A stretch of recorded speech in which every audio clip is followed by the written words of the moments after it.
whip for the Georgia House Democratic Caucus. Last thing I'll mention is in my personal capacity, I serve as general counsel for Positive Impact Health Centers, one of the largest AIDS service organizations in the state of Georgia. And so both in my public and personal capacities, working to end the HIV/AIDS epidemic and expand access to healthcare is something that I'm very much committed to and something I look forward to continuing to engage in, especially with good folks like yourself. Yes, and actually very familiar with your work related to HIV. Being that SisterLove does focus on HIV issues, I know a question for SisterLove was kind of talking about what are the efforts that you are currently making or that are being made to modernize our HIV criminalization statutes. Yeah, so great question. I've been honored and privileged to work on HIV decriminalization, the modernization of Georgia's public health laws regarding how HIV is treated.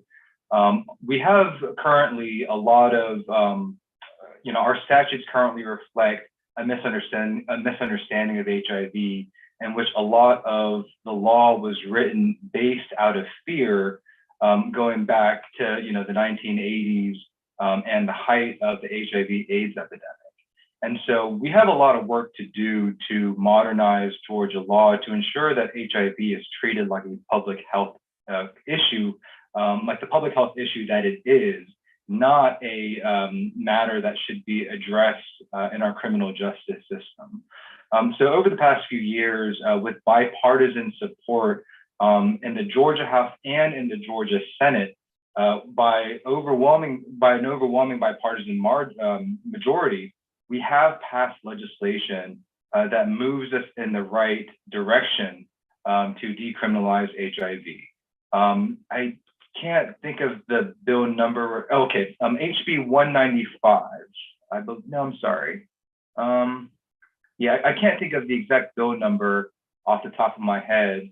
But the current piece of legislation that we've been debating over the past few years, which again passed the House and the Senate, it just hasn't passed both chambers in the same version, would decriminalize about 7 of the 9 acts that would warrant a felony. Now, this bill is not perfect. Because it does keep intentional transmission of HIV as a felony, which I don't think it should, again, because it needs to be treated completely like a public health crisis and shouldn't be, we should not be criminalizing HIV because it puts a stigma, especially on Black and Brown communities, and disincentivizes these individuals from going to get tested. But nonetheless, it's an incredibly important piece of legislation that would begin moving the state of Georgia in the right direction.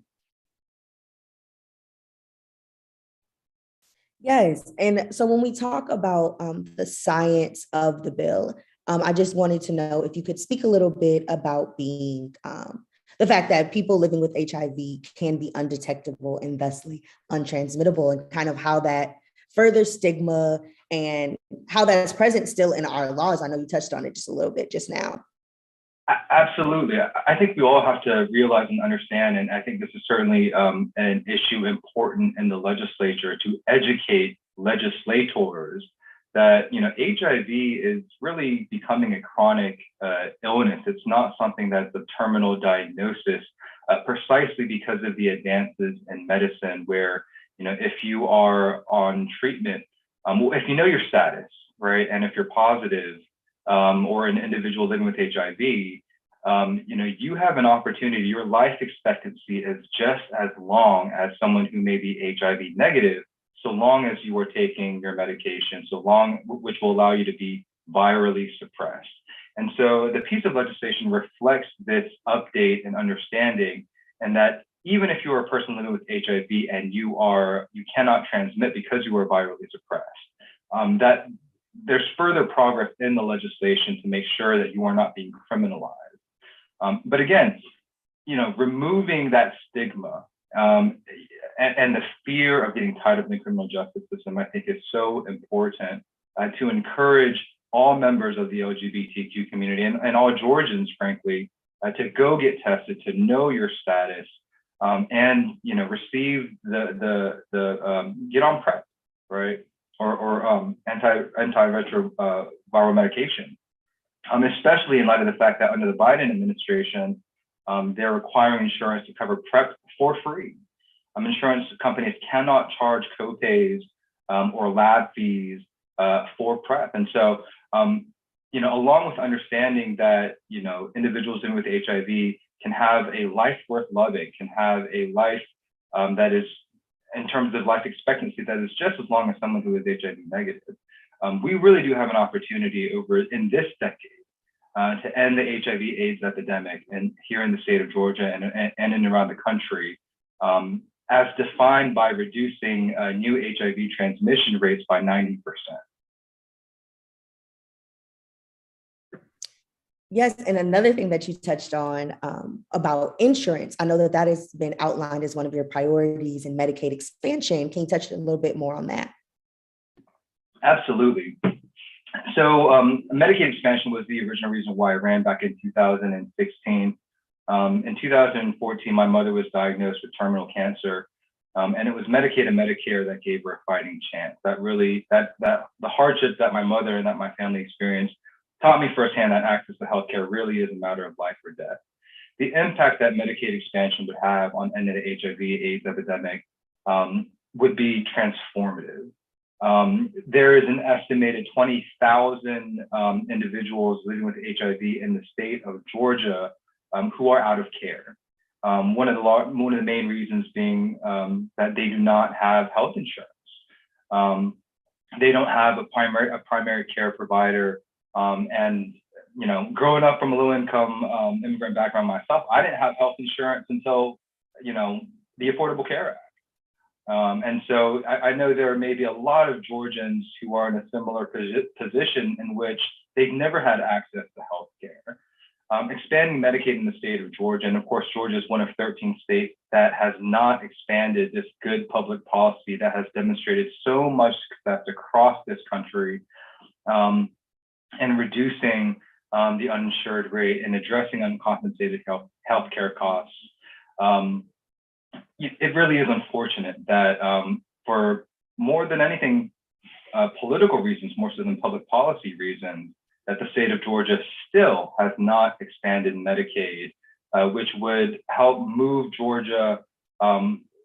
It would be a large leap forward to ending the HIV/AIDS epidemic, if we are able to ensure that all Georgians have access to healthcare, to ensure that their treatment is otherwise covered. I see that there is a question in the chat. I'm wondering if there are state resources to help elders and how and where to access those resources. So the current program for the current state program is ADAP, which is the AIDS Drug Assistance Program. But of course, I appreciate that additional funding was provided to that program to help cover the cost of some of this treatment. But it's not enough. It really is a Band-Aid in which there needs to be structural change, in my opinion, especially when it comes to healthcare infrastructure and healthcare finance and delivery, especially when it comes to providing access for individuals living with HIV. For the elderly, again, I think there needs to be a lot more work when it comes to providing support for those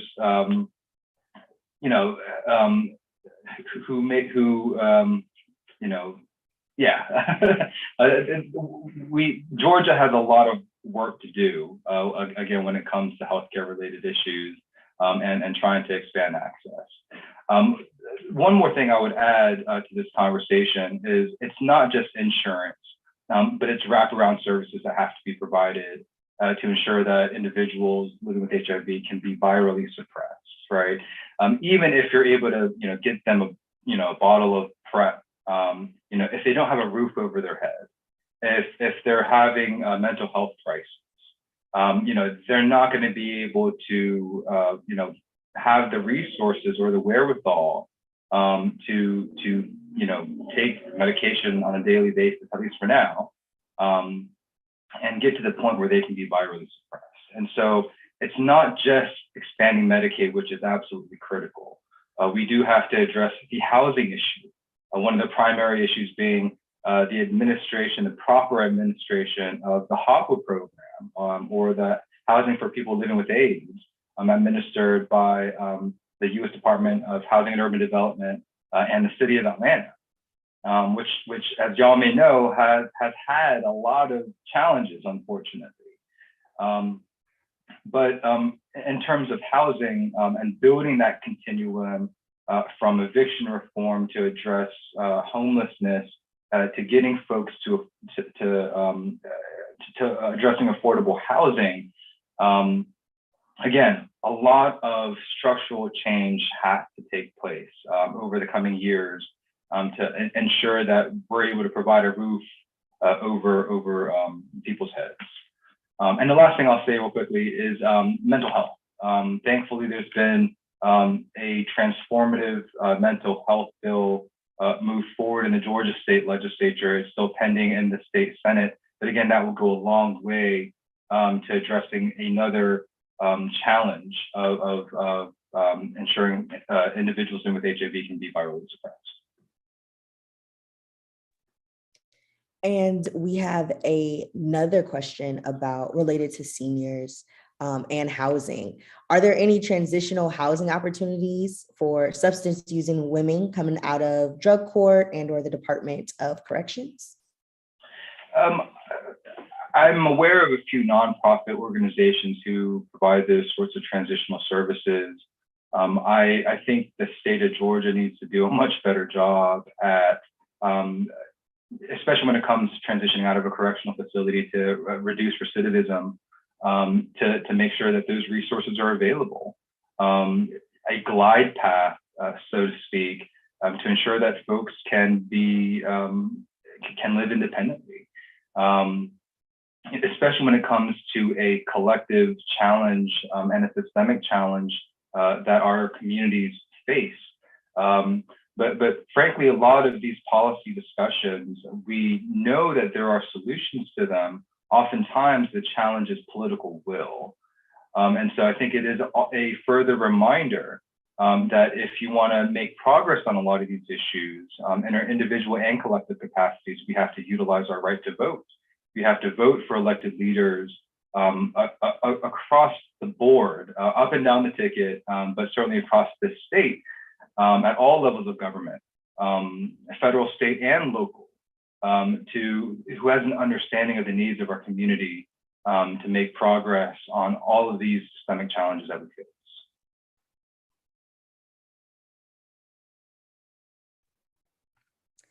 And then related to elders, we want to know how can you help to create a safety net for seniors who are unsure if they'll be able to retire? What protections are already in place to help elders in terms of housing and job security? And then a tag along question along with those two already is, what is being done to address ageism in the workplace? A lot of work, again, needs to be done, I think, regarding that issue. I know there's a good piece of legislation that I'm a co-sponsor of, at least as to the eviction piece that would require a landlord to provide 7 days notice, 7-day cure period before they're able to proceed with the eviction process. That, once you start going down that path, makes it that much harder, especially if you end up getting evicted. It makes it that much harder for you to have the ability to rent and get a roof back over your head. Those challenges and complications being more difficult, especially for those for the elderly.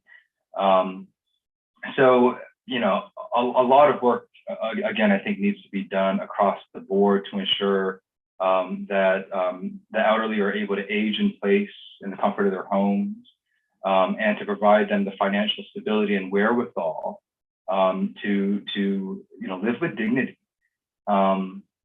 The other thing I'll add is, in the midst of this pandemic, I think it's revealed it's made clear so many structural challenges that our society continues to face, which we can't simply ignore and assume that we'll be able to go back to how things were before this pandemic.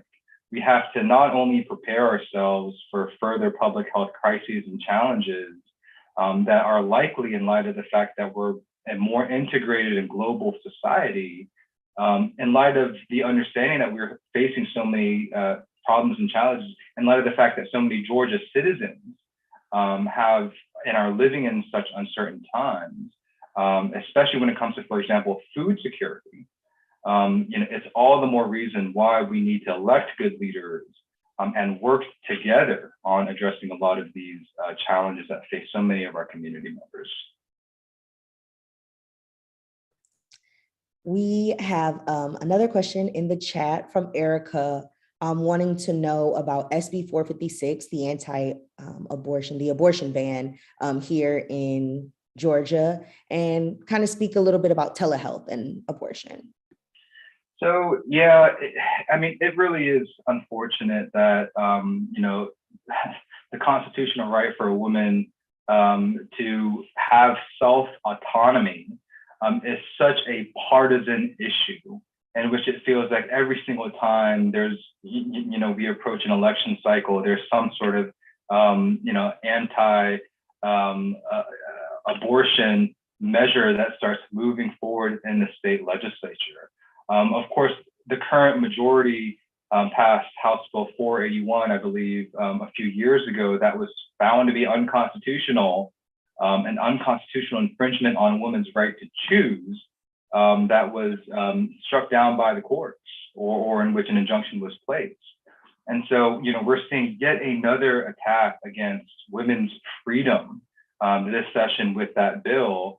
That, I think it's just not just unnecessary. The title of the bill, I think it's this kind of doublespeak in which, this bill is saying, oh, we're trying to protect freedom while at the same time, actually restricting a woman's freedom and putting at risk her health by taking away medication. I think it's unnecessary, and certainly for me, another reminder of the political change that is necessary in this state. And in addition to that bill, I know that we are facing copycat legislation of the Don't Say Gay bill from Florida. So I was wondering, what are your plans to address anti-queer legislation as it passes through all of these different parts of government? So, having served in the legislature for the past 6 years, and being the first openly gay man ever elected in the Georgia state legislature, I'm always so appreciative of the women, and in particular the women of color, who paved the way for someone like me to serve. Whether it's Park Cannon, Keisha Waits, Simone Bell, Carla Drenner, Renita Shannon.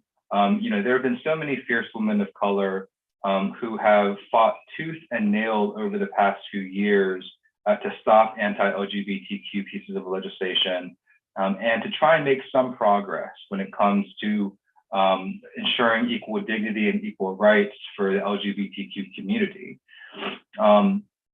So while we have been successful over the past 5 to 6 years in stopping harmful, discriminatory anti-LGBTQ legislation, we still do not have the political wherewithal to pass or to move forward protections for our community. In particular, Georgia is one of a handful of states in the nation that does not provide for comprehensive civil rights protections in employment, housing, and public accommodations for people of color, but also the LGBTQ community.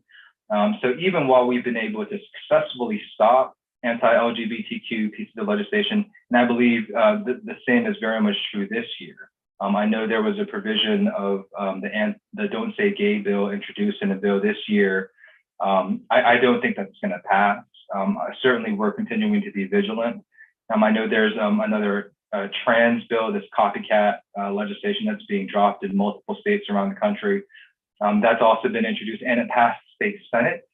But again, I think based on the coalition that we've been able to build, I do not anticipate, these kinds of clearly discriminatory pieces of legislation from getting through the entire legislative process. But again, can't take anything for granted, and you got to remain vigilant till the very end. And how can we, as your constituents and as community organizations, how can we work with you to kind of combat that type of legislation, or just be more active in community needs? So I think, addressing the HIV/AIDS epidemic is a perfect example of how it's not just government that we have to use as a tool to address this systemic challenge. Government is important, but we have an ability to address this issue through nonprofits, through philanthropy, through the private sector, in our individual capacities. I think when it comes to, for example, stopping a lot of these anti-LGBTQ initiatives, it's not just stopping bad pieces of legislation, it's removing the stigma that continues to drive and result in disproportionate suicide rates for LGBTQ youth. And certainly when it comes to Black trans women who sit at the intersection of racism, sexism, and homophobia, in which simply passing a law really provides the floor of what, as a society, we are collectively capable of doing. And so in our individual capacities, I think, we have an opportunity to reduce stigma, to demonstrate love, to our neighbors, to help in what way we can for people who need a helping hand. Supporting great nonprofit organizations such as Aid Atlanta, NASEM, Positive Impact Healthcare, Positive Impact Healthcare Centers, of course, of which I have an opportunity to work with. There are a lot of great nonprofit organizations who engage in this work, and again, it's going to require all of us, but I think we have to understand that while these challenges we've inherited are substantial, we do have the capacity and the power to address them through government, through nonprofit, and in our individual capacities.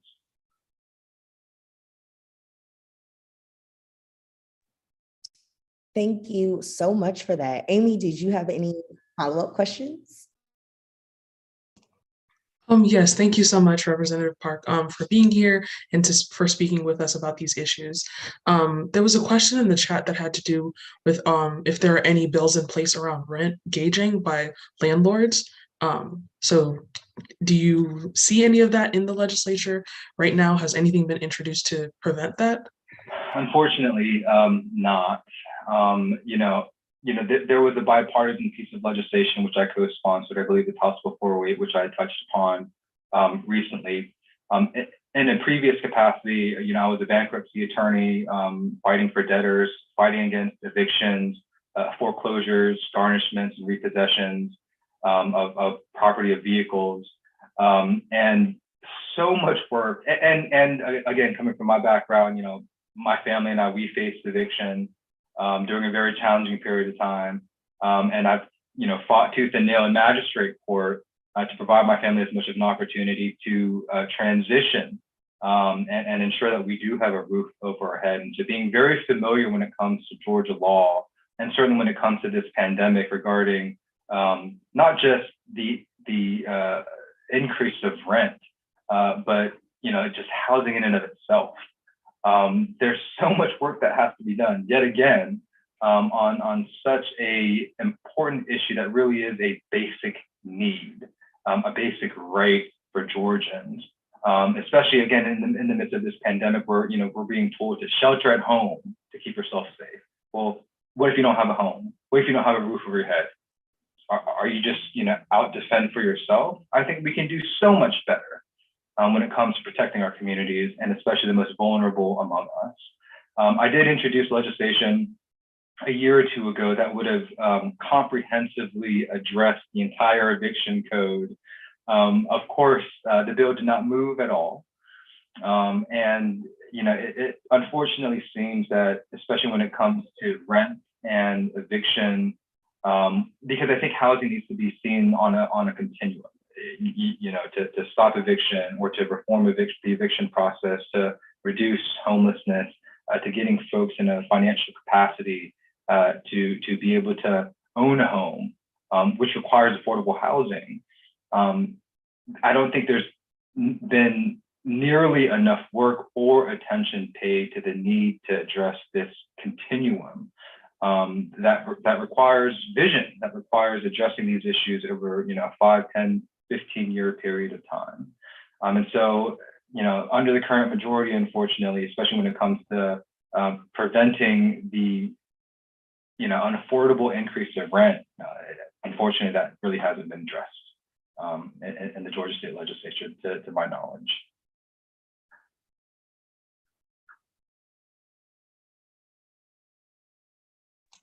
All right. Well, thank you so much, Representative Park, for joining us and answering our questions. I'm going to read something from the chat. Somebody said, "We appreciate all that you are doing and know that you cannot fix everything, but we are grateful for all of your help." And that really expressed our sentiments. We were really thankful that you showed up today and explained to us, you know, your stance on the issues and really addressed everything that we really wanted to ask you. So thank you so much. My pleasure. Last thing I'll say, if I may, you know, a lot of the challenges that we're facing are very difficult, right? We're continuing to face a lot of systemic issues, whether it is racism, whether it is the growing social and economic wealth inequalities that are exacerbated by racial disparities. You know, being in the Georgia State Legislature, and especially being a member of the minority party, it's tough. It is very, very hard to make progress on these issues and continue to you know, build relationships and the requisite majorities to pass good public policy to address these issues. But while as challenging and as difficult as it may be, it is possible. And so the last thing I'd like to leave y'all with is just, you know, hang in there, don't lose hope, as persevere, right? It is perseverance and resilience that I think are such important characteristics and qualities that we really have to lean in on to make sure that we're able to address these issues for ourselves and our communities, but also for generations to come. But thank you again for having me. Thank you so much. Thank you for joining us. We really appreciate it. My pleasure. Thank you. Bye. Bye.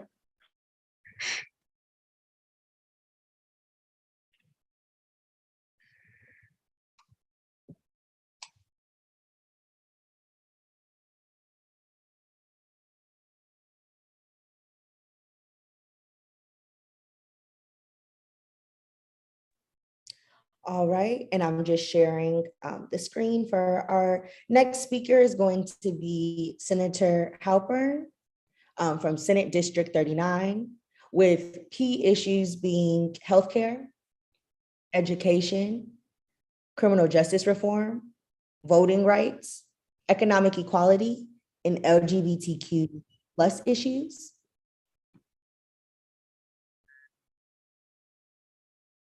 I believe Senator Halpern has joined. Let me rename.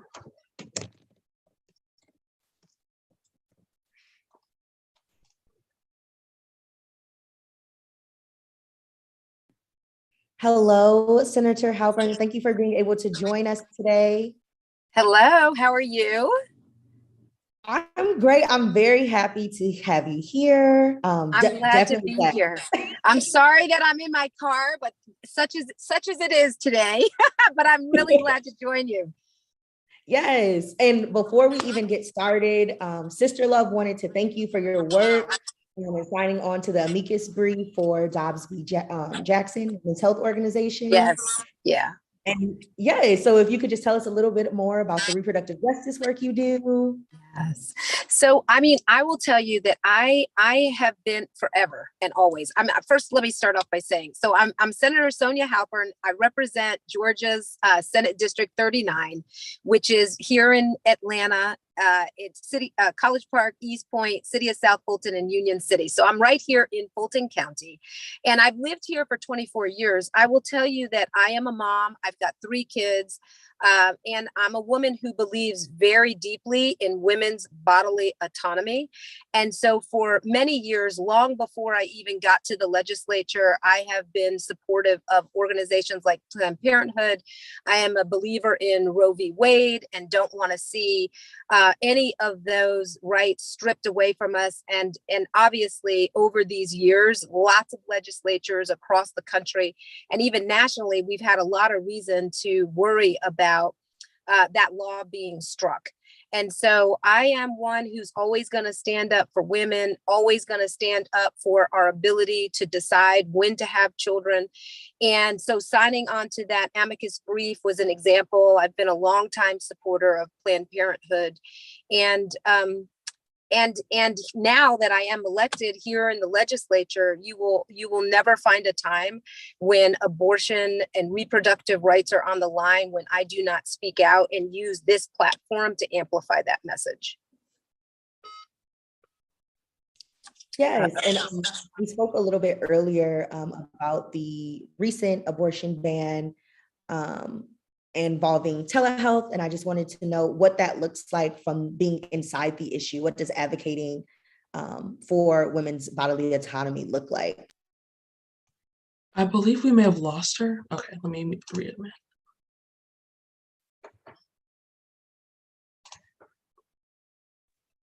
Sorry, a call came through and it knocked me out. Sorry. No, you're fine. My follow-up question was about the abortion ban now regarding telehealth and what the implications of that are and what it looks like from the inside. Yeah, so that's one. So I do sit on the Health and Human Services Committee. That is one that came through the committee. I will tell you that it passed on a partisan party line vote, with the Democrats voting no, including myself, and the Republicans voting yes. What this does is it puts a real limitation on what it's called medical abortion, really abortion pills.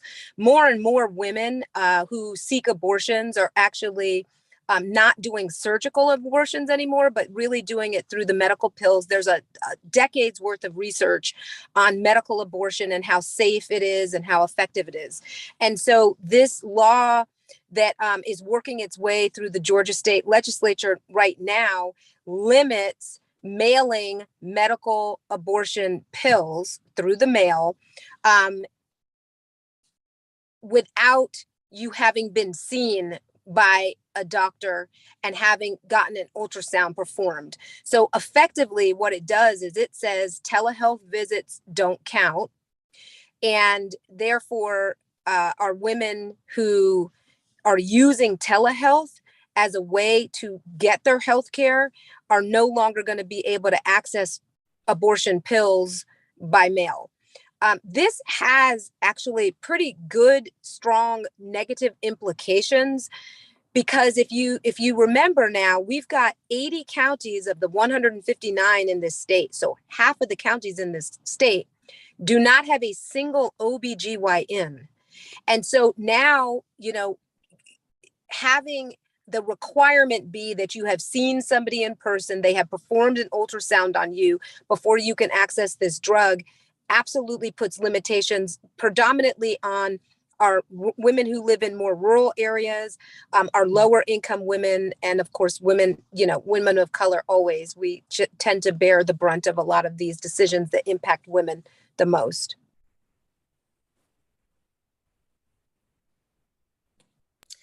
And speaking about Black women and them bearing the brunt of this, I wanted to know if there are any policy agenda items that are coming down the pipeline that address Black women and their sexual and reproductive healthcare needs.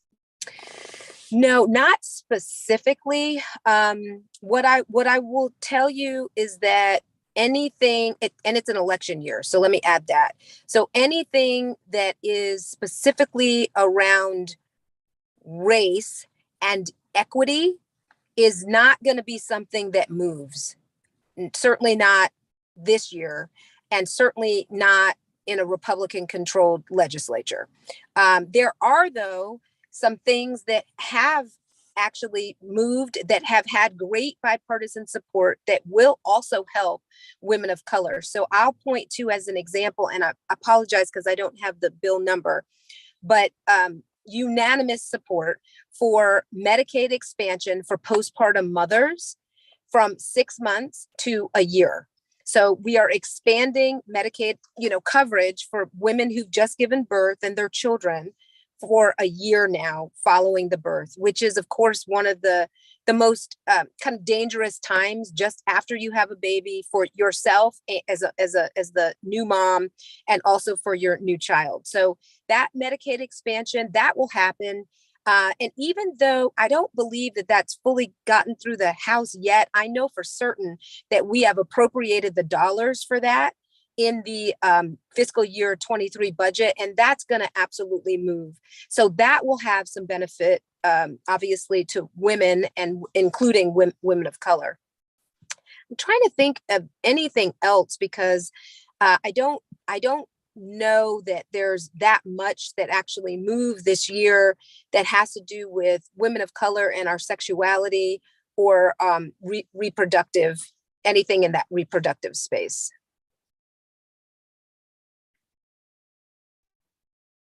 Thank you so much. I also wanted to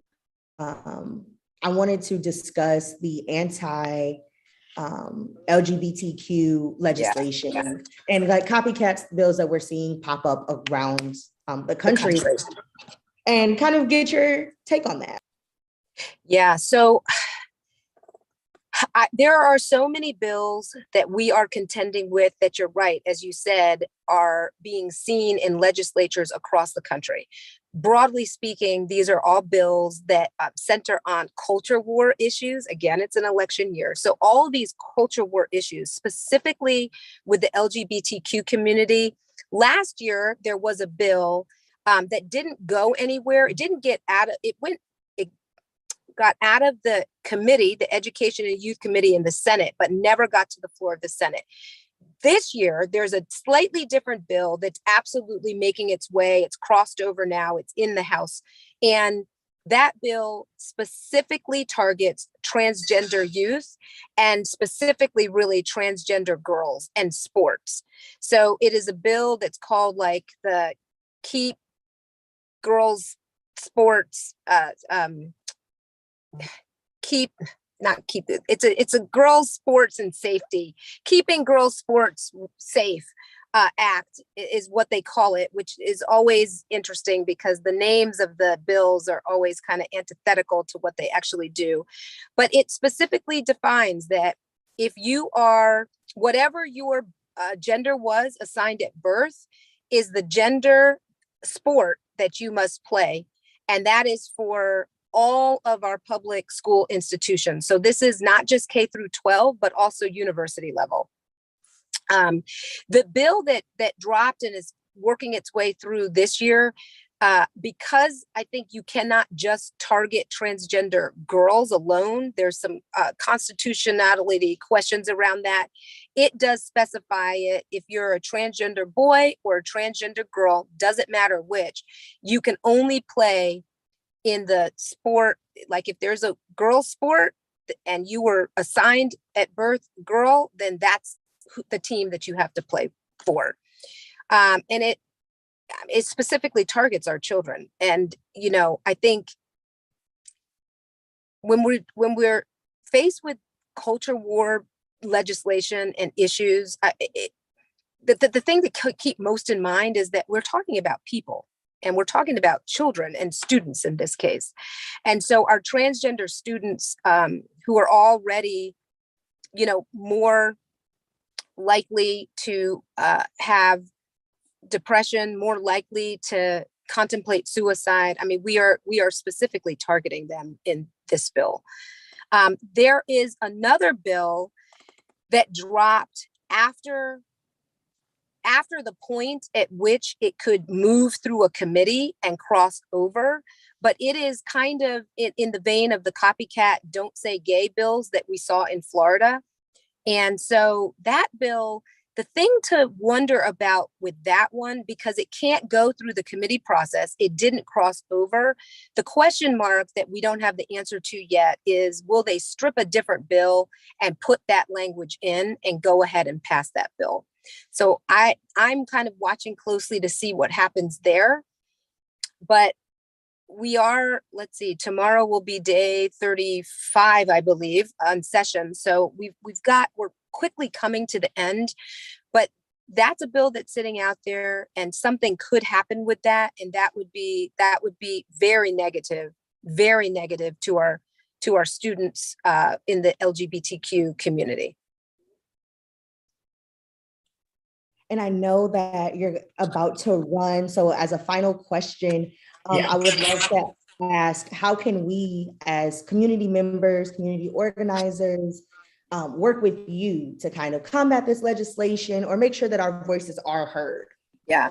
So I tell everybody that the work that you do as advocates, it's so necessary and so important. So first, let me just underscore that. I don't want you to ever think that even when we're not able to stop things from happening, that your voice isn't powerful and that your voice isn't important.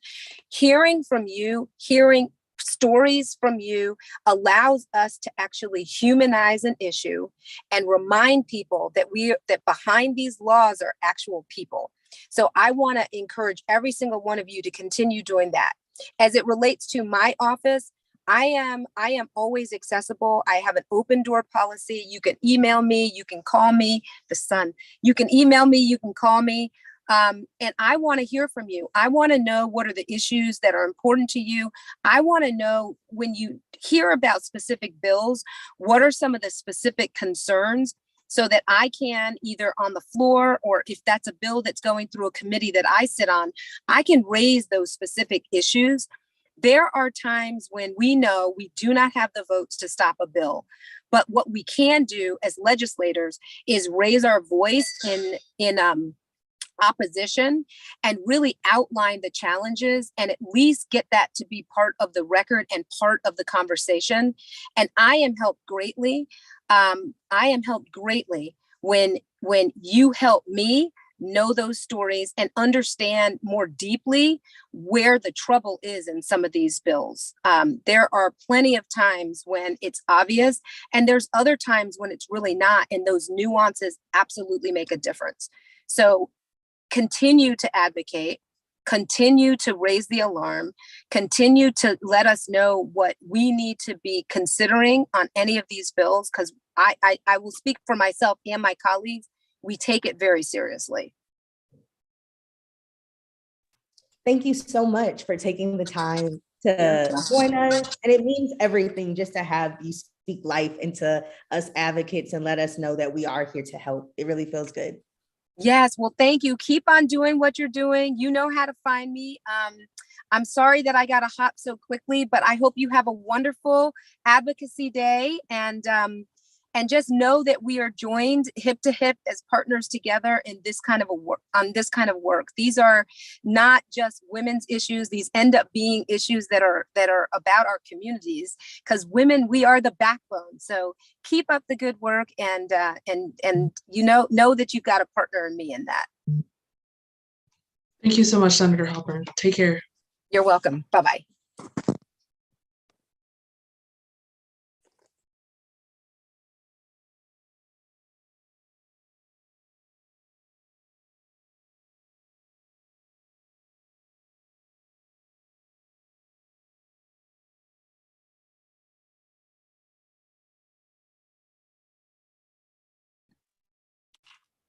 All right. So we were just joined by Senator Halpern. Definitely address a lot of our questions. Feel free to forward any additional questions, and I will email them out, and we'll make sure that your concerns do get addressed. Moving on in our agenda, we just wanted to highlight some of the issues that we have been talking about throughout this legislative session, some of the things that the PAP team has identified as our key focus areas. First being abortion and abortion access. So we talked a little bit about the recent legislation that has been before us regarding telehealth and medication or medical abortion.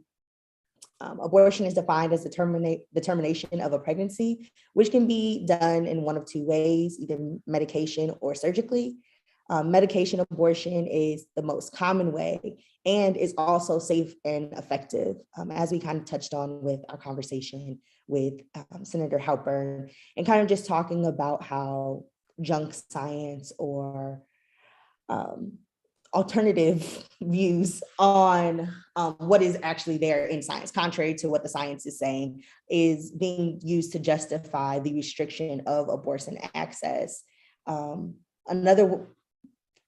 other ways that we see abortion access being restricted is the mandated in-person exams and ultrasounds, because these types of things are medically unnecessary. These additional requirements are designed in hopes to dissuade people from continuing with their abortion by making them go through these unnecessary and often invasive exams and testing. They also significantly increase the time that patients need to spend in their office, in the doctor's office, which means that they would have to secure additional time off work. They would have to potentially secure childcare and also have a greater chance of getting exposed to COVID-19, as we are still in the middle of a pandemic. And finally, these requirements increase the work of already overstretched clinic staff and providers, meaning that they'll be able to see fewer patients.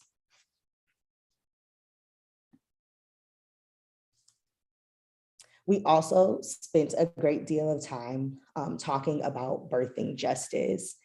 Birthing justice exists when pregnant people are empowered during pregnancy, labor, childbirth, and postpartum to make healthy decisions for themselves and their babies. What's even more disturbing is that according to the CDC in prevention, the CDC is that nearly 60% of these deaths are preventable. Maternal death and Black maternity mortality crisis run contrary to birthing justice, as both are mostly entirely preventable.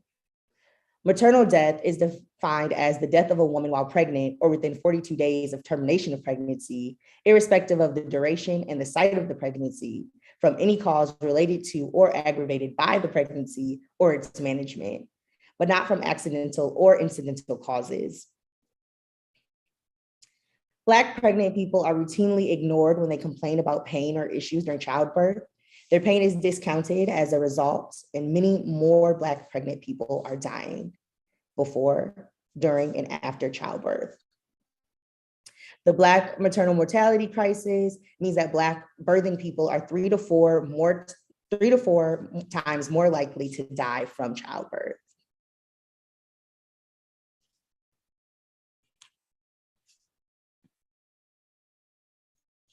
We are also taking the time to talk about disability justice and making sure that we are addressing the intersection and a lot of the overlap that happens in RJ spaces with disability justice. The idea that a person living with disabilities are or should be asexual is a leading factor that denies them access to sexual and reproductive health services. And linking, making sure that we are linking to resources. Make sure you followed at Enabled Enlightenment on Instagram for more information that seeks to educate, inform, and sensitize on issues related to disability justice. And it's a space where you can learn, unlearn, and relearn about broader disability issues. At SisterLove, we are committed to understanding people's intersectional identities and experiences. We recognize that living at the intersection of so many different marginalized identities is dangerous, and the harms are compounded by one's disability status and the ableism that they encounter in their everyday lives. Large numbers of people with disabilities rely on Medicaid for their healthcare. However, as we know that there are certain amendments in place that ensure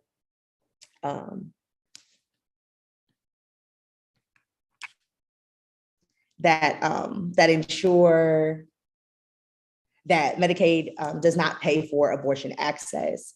When these barriers are removed, then people with disabilities can live independent and equally in society with choice and control over their own body and their own lives. Disability justice both centers disability justice and reproductive justice both center principles of autonomy, dignity, and justice for those that are oppressed. When barriers are removed, people with disabilities can be independent and equal in society with choice and control over their own lives, as I said, and make sure that we uplift SisterLove's stance on disability justice. We'll be joined by some coalition members later on this afternoon, discussing HIV criminalization. HIV criminalization criminalizes other conduct that would not necessarily be illegal had the person not been identified as living with HIV. HIV criminalization laws disproportionately affect communities that are already marginalized. We discussed those earlier with LGBTQ persons, Black and Brown people, people without access to insurance. These laws disregard updated science, but they're still on our books. They don't take into consideration transmission, actual transmission, or intent to transmit. For decades, Black communities have been disproportionately targeted and impacted by mass incarceration in the US, because HIV criminalization also comes with a penalty. In many states, it is categorized as a felony. So we know that many are disenfranchised by these policies. And since 1981, HIV has disproportionately affected Black Americans due to social factors influencing HIV transmission. HIV criminalization is a form of state-sponsored decriminalization that creates a viral underclass in the law, defining people living with HIV as an inherent danger to society. For all things related to HIV PrEP in Black women, go to blackaids.org. And another key issue that we've been addressing is housing. Homelessness is a crisis across the country, and affordable housing is also a scarcity. More than 500,000 unhoused folks are in America, and that number has only risen during the pandemic. Across Georgia, there's a shortage of rental homes, affordable and available to extremely low income households whose household incomes are at or below the poverty line.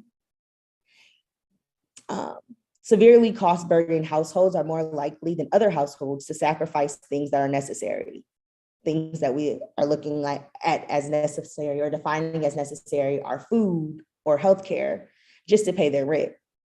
On average, Georgians who work a job at minimum wage would need to work 83 hours a week to afford a one-bedroom rental at allegedly fair market rate. Georgia's wages have remained stagnant, including their gender and racial disparities, as the cost of living has only rose. And one of our last issues that we've been making sure that we tackle is LGBTQ plus liberation, and just increasing awareness surrounding the anti-LGBTQ legislation across the country. We also want to address the death of Black and Brown trans women / trans misogyny. Over 100 bills have been proposed in 35 states in 2021. 2022 started with the introduction of a plethora of anti-LGBTQ plus bills being introduced in the states. Georgia introduced Bill SB 613. This bill would basically stifle the full inclusion of LGBTQ children and the children of LGBTQ couples in classrooms across Georgia. All students, including LGBTQ students and kids with beloved LGBTQ family members, deserve to see themselves and their families reflected in the classroom, the library, and on the field of play. Like so many bills introduced this legislative session, the Georgia Don't Say Gay bill is government-sanctioned censorship described as non-discrimination. This is all happening at the same time as Black and Brown trans women are being killed at alarming rates. Instead of focusing on the issue and trying to put an end to trans misogyny, the legislators in these states are focused on the discrimination and hate of these beloved members of our community. I would also like to take this time to open up the floor to anybody amplifying work in these areas, to ask questions.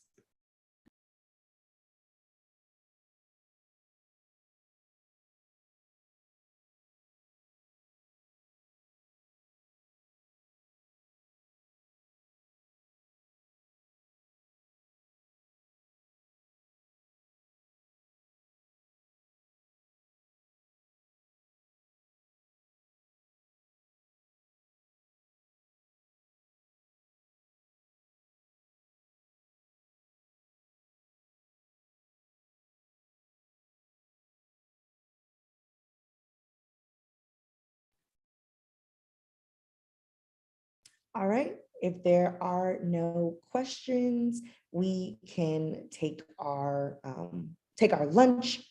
Now, I know that on our agenda, we had a little bit more time with some of our speakers, but things are moving fast this legislative session. So we will reconvene at 1:30.